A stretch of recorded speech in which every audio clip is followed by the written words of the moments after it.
Working as a driver for DoorDash has been a pretty good side job ever since I moved to Converse, Texas.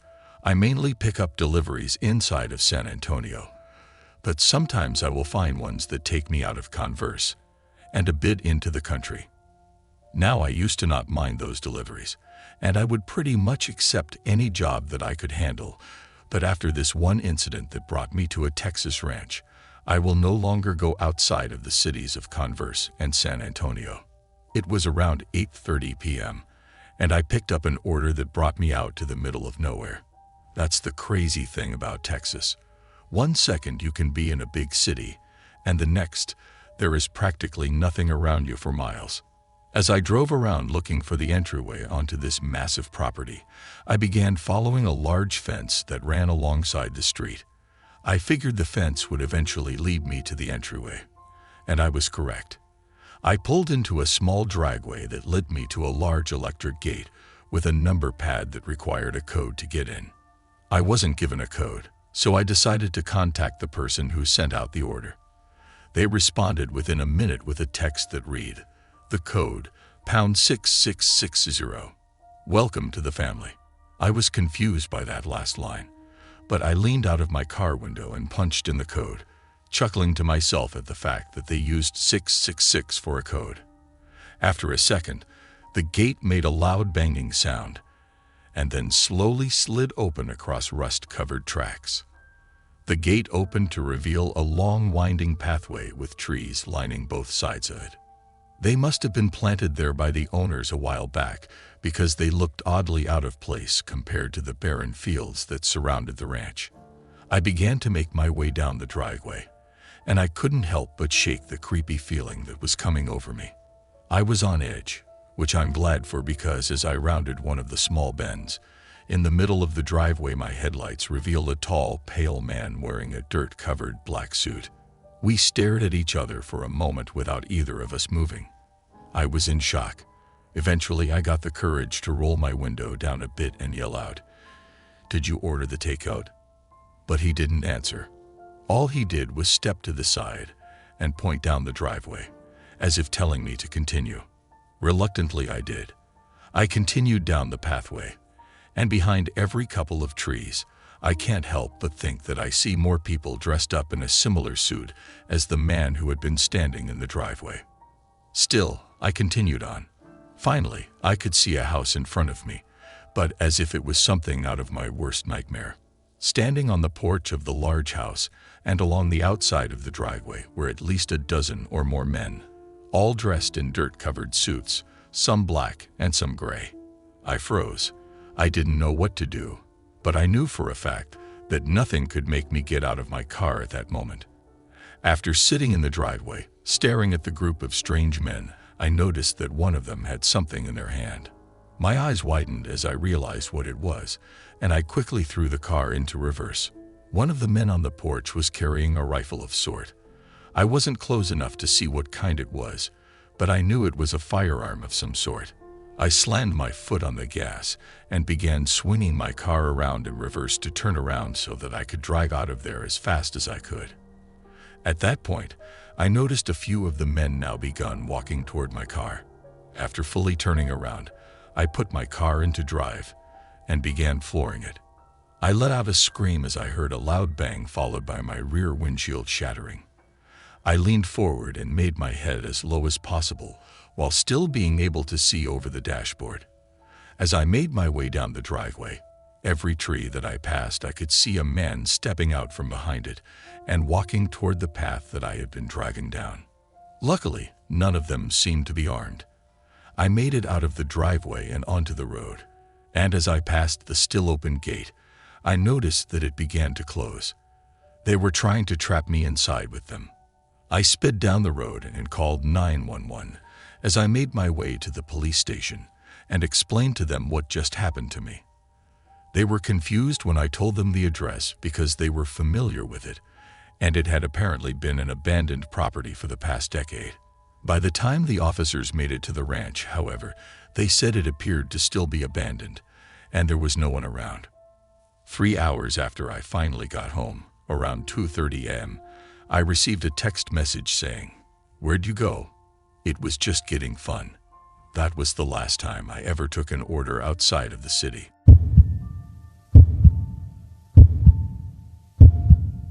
I started working for DoorDash shortly before the pandemic hit, about 2.5 years ago, and at first I loved it. I was fresh out of high school and earning a decent amount of money making deliveries throughout Brooklyn and the surrounding boroughs. The best part of the job was being able to set my own hours, and since I had nothing better to do, I just worked as much as I could and earned as much as I could while it was possible. The only reason I stopped was that I lost my car and couldn't afford to get a new one without getting a different, less mobile job. You see, I was doing my usual routine and waiting for an order to be placed that I could pick up and make a couple of dollars, and when an order finally came through, I was quick to snatch it and begin making my way to the pickup location. It was a pizza place that I was familiar with, so finding parking to pick up the food wasn't an issue at all, and by the time it was ready to be picked up, I was there grabbing it. I made my way back to my car as fast as I could, letting the person who ordered the pizza know that their food was picked up and on the way. I looked at my phone and saw that the delivery was to an apartment building a couple blocks over, and in no time, I was en route with the food. It took me about 6 minutes to get to the block that the apartment building was located on, and luckily for me, street parking wasn't too bad at that time of day, and I managed to find a spot that was right next to the building. Now this was a no-contact delivery, which meant that I was to leave the food at the door, take a picture of it, notify the person who ordered the food that their pizza was downstairs, and then they were responsible for coming to get it. So I walked up to the door and placed the food in a safe spot, and as I was taking my phone out of my pocket, I noticed a group of young men who looked to be no older than 16 down on the corner. I couldn't help but notice they all kept looking over at me. Now in my mind, I figured that they were just thinking about trying to take the food, so I wasn't concerned for my safety at all, and I continued about my business. I took my phone out and began taking a picture of the food, and then I even called the number that I was given for the person who ordered the food to let them know that their food was downstairs. I didn't want them to miss out on any of the delicious pizza. As I hung up the phone, I took another look down the corner of the block, and this time I saw the entire group had been staring my way. I'm not sure why, but this made me feel really uneasy, and I figured that it was time for me to go. As I went to turn toward my car, out of my peripheral vision I could see the group had started moving. They were heading toward me. Again though, in my head, these kids just wanted the food, so I tried not to freak out and continued heading to my car. That was when I heard it. One of the young men yelled out to me, "Hey, mister." I tried to ignore it, but then I heard it again. "Hey, mister, hang on a minute."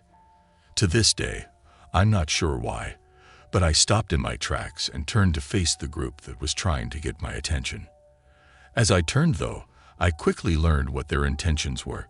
As soon as I was facing them, I heard 3 sounds that almost sounded like small fireworks popping off, and at the same time, I saw 3 muzzle flashes from a small handgun that one of the teenagers was carrying.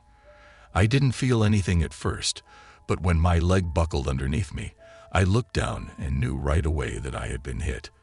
I fell to the floor, and the pain began to kick in.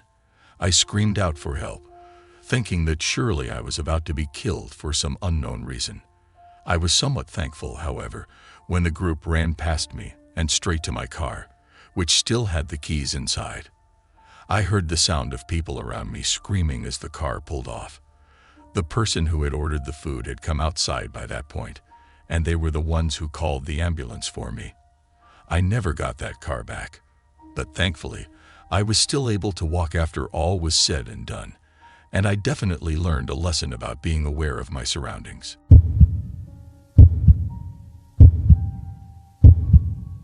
Back when I first moved away for college, my mom and dad bought me this beat-up old Toyota Matrix so I could drive home whenever I'd wanted. I grew to hate the old piece of trash after a while, but it got me from point A to B, and it helped me get a job as a delivery driver for a pizza place, so I'll always appreciate the gesture. But then one night, when I was making a delivery, Something happened that meant that from that night on, I never got into the driver's seat of it ever again. So like I said, I'm making deliveries one night, and I'd just gotten back to my car after dropping off a bunch of pizzas at an apartment building, when I suddenly realized I hadn't locked the passenger side door. And the only reason I realized I hadn't locked the door was because this guy opens up the door and climbs into my car. Then right as I'm about to tell the guy to get out, I see he has a gun. I'm too scared to even say anything, and he just points it right in my face and says all out of breath, "Drive." As I'm pulling into the street, literally trembling in my seat, I see these two cops sprinting out of an alley in my rear view, and that's when it hits me that they were probably chasing him, and they probably had enough time to call in my license plate. Turns out I was dead right about that, because the next thing I know, I see flashing lights in the rear view. I didn't even have to look over at the guy. I just see him raise the gun up, pointing it at me, and he says, "If you stop this car, I'll blow your head off." So I drove and kept driving until we were out in the suburbs. The whole time the cops are tailing, and they're not shouting like "pull over" or whatever through their bullhorns, or whatever you call it. And I figured it's because they know that the guy basically carjacked me and that there's a hostage situation going on. The whole time the guy's like, "Drive faster," and all I can say is, "I can't. This thing's a piece of trash. If I put my foot down, the engine might freaking give out." So he's content to just delay the inevitable for as long as he could. I don't know exactly how long we were driving because the little digital clock was busted, but after a while we started to see fields and stuff. Then my gas light starts blinking, and I tell the guy that if we don't at least try and stop for gas, that we were eventually just going to come to a rolling stop.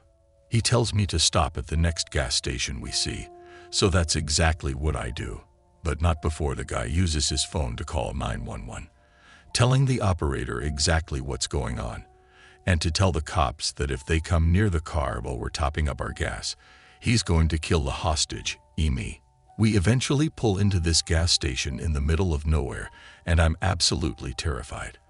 But I ask him if he wants me to get out to top off the tank. He looks around and sees it's one of those pumps that stays locked unless you pay first, so he says no, but he has to think of something out before he lets me get out of the car. The cops are keeping a safe distance while this is going on, as they obviously thought the guy was straight up ready to kill me. And I'd be lying if I said I didn't think that too. The whole time they're shouting over their mix like, "Let the hostage go. We can work something out. And no one has to die over this, Malcolm. Just surrender, and we'll get you help." He's stalling the whole time, pointing the gun to my head every so often to warn the cops off. And I swear that every time he did it, I thought he was going to pull the trigger and just end it. But looking back, if he did that, the cops would have just swarmed the car and shot him, or at least I think they would have anyway. Then there came a point where I could see that he was trying to work out how to get out of the mess he'd gotten himself into. He knew he couldn't get out of the car to get the clerk to unlock the pumps, as they'd ran for cover as soon as they saw that it was a dangerous situation, and there was no way for him to get their attention. Then he seemed convinced that if I got out of the car, I'd run off to the cops like right away, which, to be fair, was my #1 escape plan at the time. He asked me how far we'd go if we just took off with the gas I had in the tank, and I told him about a mile or two, not far at all. And he lets out this real deep sigh, like a balloon deflating or something, which I suppose was exactly what was happening. He was all out of ideas. He knew this was the end of it. And right then, I realized that was the point that he was at his most dangerous. I was pretty much convinced that I was going to die by that point, having gotten it into my head that the guy was going to just go out in a blaze of glory by shooting me and then unloading the rest of his ammo onto the cops. Then when I heard him say himself, "Screw it," and he did something to the gun, like cock it or take the safety off, I thought to myself, this is it. This is how my life ends, in a trashy car with some loser maniac. I shut my eyes, felt my hands gripping the steering wheel so hard I could feel it shaking, and then bang. Only a second later, instead of feeling, well, nothing, I found I could open my eyes. But the first thing I saw when I opened them was a few specks of blood on the dash near the passenger side. Then when I turned, I instantly started dry heaving, because the guy had obviously put the gun in his mouth and pulled the trigger, because there was a ton of blood and chunks of brain matter all over the ceiling of my car. I opened up the door and was puking with my hands raised above my head while I heard the cops shouting, "Get down on the ground." I had to lie in my own puke, man.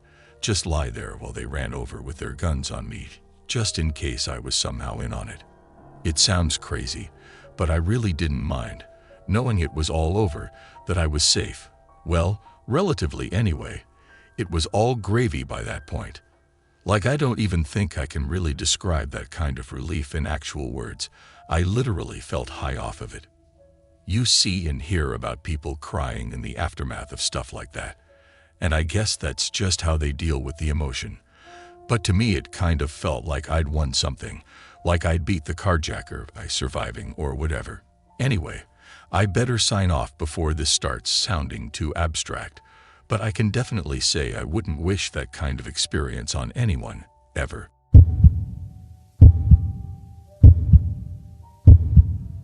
I am a pizza delivery driver. This was by far the scariest thing to happen to me. It took place about 1 year ago. I was working on a Thursday night, which were usually decently busy. I made quite a few deliveries, and the later it got, the more things calmed down. At about 1 in the morning, I got a delivery for a cheese pizza. I put it into my car and drove to the location, which was about 10 minutes away. It was in an area of town which I rarely delivered to and was a little more rundown. I got to the address, which was a 2-story house with a pretty decent-sized yard and many overgrown plants and trees. It looked a little bit run down like most houses in the area, and had a front porch that seemed to wrap around the house. I got out of my car, grabbed the pizza, and walked up the driveway to the house. Then I walked up the steps to the door and rang the doorbell. About 30 seconds went by, and I was about to ring the bell again when the door started to open. A man answered. He was fairly large and bald, and looked to be in his 50s. He just stood there staring at me for a second. I said I had his pizza and handed it to him. He looked almost surprised and said, "Oh, that's nice." Then he just looked around. He just seemed a little bit strange to me. Then he said to me that he had to get some cash to tip me, and he would be right back. He went back inside and closed the door. I stood there waiting for a good 2 or 3 minutes, but the man still didn't return. I was thinking about just leaving when I heard some noise and figured the man must be coming back. But when I listened closer, it wasn't coming from inside. It was coming from outside on the porch.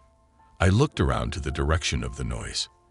Then I saw from the side of the house on the porch 3 men approaching me about 30 feet away. I guess it was just an instinct, but as soon as I saw them, I turned and sprinted back down the porch to the driveway. When I did, I heard all the men start to chase after me. I ran as fast as I could to my car and unlocked it, and then jumped inside. I frantically started the engine and stepped on the gas. As soon as my car started moving forwards, the men reached me. I felt one of them kick my back door, and another one tried opening the door on the other side, but I was just barely able to drive away. I sped out of the neighborhood and all the way back to the pizza place. I have to think that the pizza delivery was some sort of trap to lure me into getting robbed, or maybe even worse. I haven't delivered to that area much since, but when I do, I'm extra careful.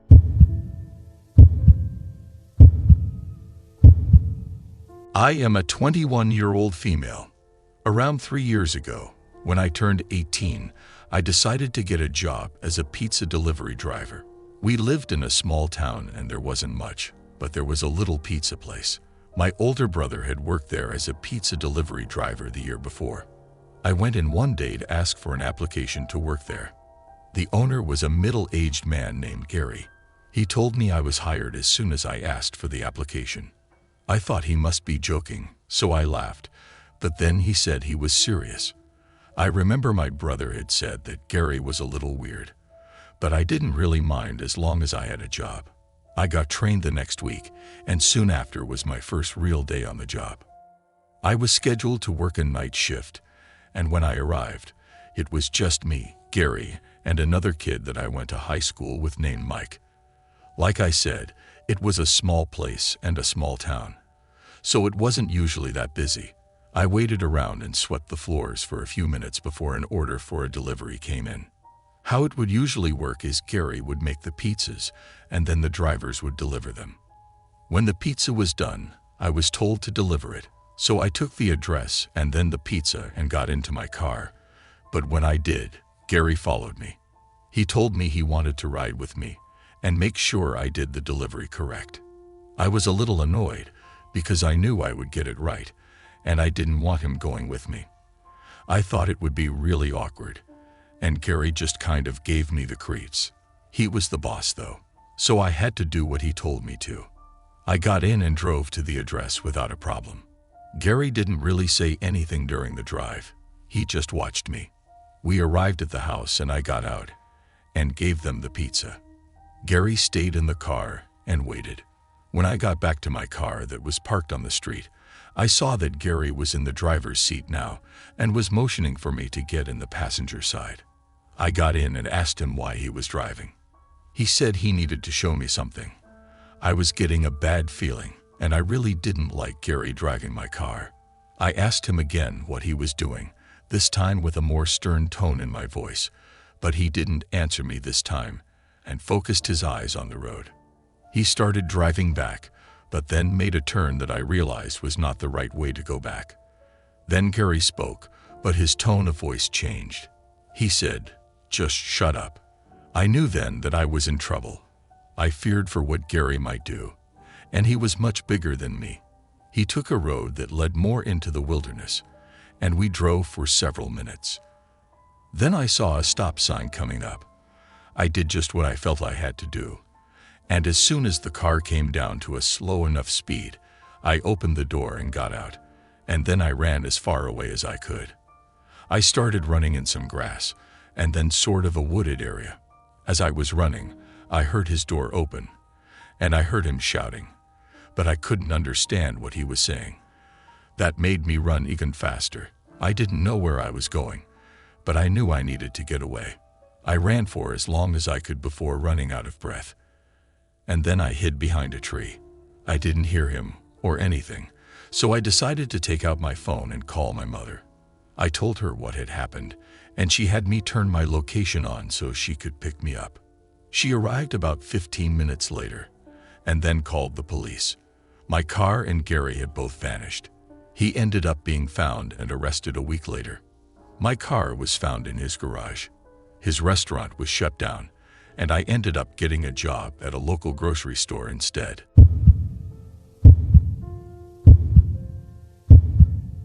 I recently moved across the country to a new town to go to school. I was able to land a job as a pizza delivery driver pretty easily. I've done this job before, and I like it because it's relatively easy, and I make good money on tips. I work a lot of really late night shifts. A couple of weeks ago, I was working, and at about 2 a.m. an order came in. It was for a large cheese pizza. At that hour, it was just a couple of us working, so I made the pizza myself and then put it in my car and went to deliver it. I didn't know the area very well, so I would always put the address in on my phone and then just follow the directions. I got in my car and typed it in. It said it was a 15-minute drive. As I drove, it seemed to be taking me into the middle of nowhere. I drove for about 10 minutes through woods with not a building or house in sight. Then finally, I was supposed to turn onto a little dirt road that I could barely see. If it hadn't showed up on my map, I would have almost certainly missed it. I slowed down and then turned onto the little dirt road. The map showed me continuing on this road for about 1 more mile, and then I would take a left and the destination would be there. I began dragging down the dirt road, which was surrounded by woods. Then suddenly, my phone lost signal. I wasn't all that surprised being so far out from the city, but I was concerned because I needed to find the house to deliver the pizza. I kept driving very slowly and looked for a road on the left side. Finally, I saw it, and I turned. The road was another dirt one, but the woods on each side was even more dense. It was very eerie being out there on that road at that time of night, especially not knowing where I was. I drove down the road very slowly, looking on both sides for a house or some kind of building for whoever ordered a pizza out here, but all I saw was trees from the dense woods and some grass. I still had no service at all on my phone, but I knew I had to be close to where the delivery was supposed to be. It was very dark and hard to see, with the only lights coming from my headlights. I wasn't seeing any kind of buildings at all. I started to get a really creepy feeling being out there. And after about 5 minutes of driving down that road looking, I decided to turn around and go back, because I could clearly see that there was no buildings. I drove my car back to the other dirt road, and then back to where I had signaled before. At last, I was finally able to get connection on my phone. And when I did, I looked at the map again, but the address had been erased, and it was not there. I found the card that I had wrote the address on and put it back into my phone, but this time it said address not found. I decided I would just head back and try to figure out what was going on. When I got back to the store, I showed my boss the address and told him what happened. He looked surprised when I gave him this information. Then he told me that there are no houses or buildings in that area at all. I went back to look at the order that had come in, but it was gone. I chalked it up to a lack of sleep, but to this day, I really don't know how to explain what happened. Maybe I was just really tired, but it was still a really creepy experience.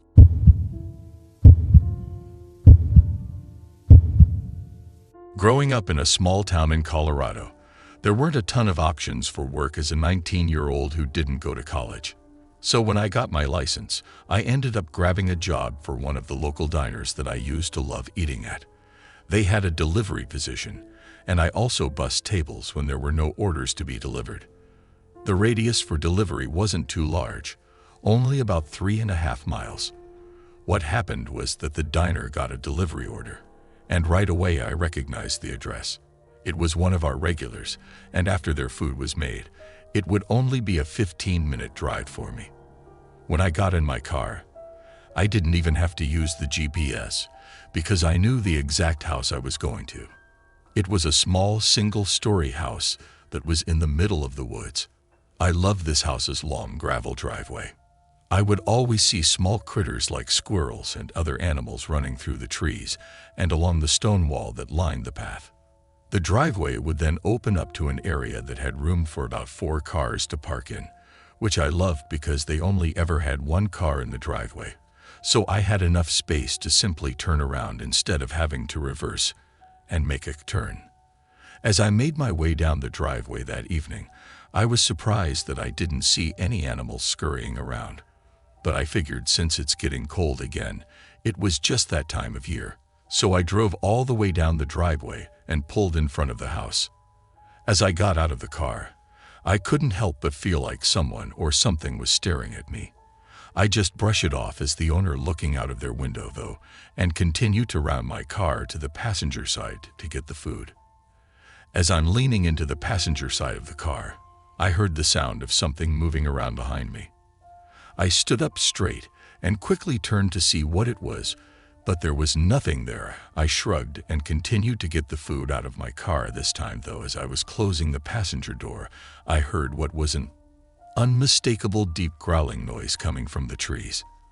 I tried my best to look into the dark forest where the noise was coming from as I slowly backed toward the house. That was when I saw it. A medium-sized black bear came running. Out of the woods I could hear the snarling coming from it with each step. It took a turn and sprinted toward the house, and when I reached the steps, I didn't waste time knocking. I grabbed the handle, and thankfully the door was unlocked, so I was able to rush inside. I apologized to the homeowners for barging in like that, but once they looked out their window, they understood. To this day, I still don't think that bear was trying to attack me. If it wanted to get me, it was more than fast enough. If I had to guess, it probably had cubs nearby, and was trying to scare me off still. I'll never forget the look of those teeth as they charged toward me.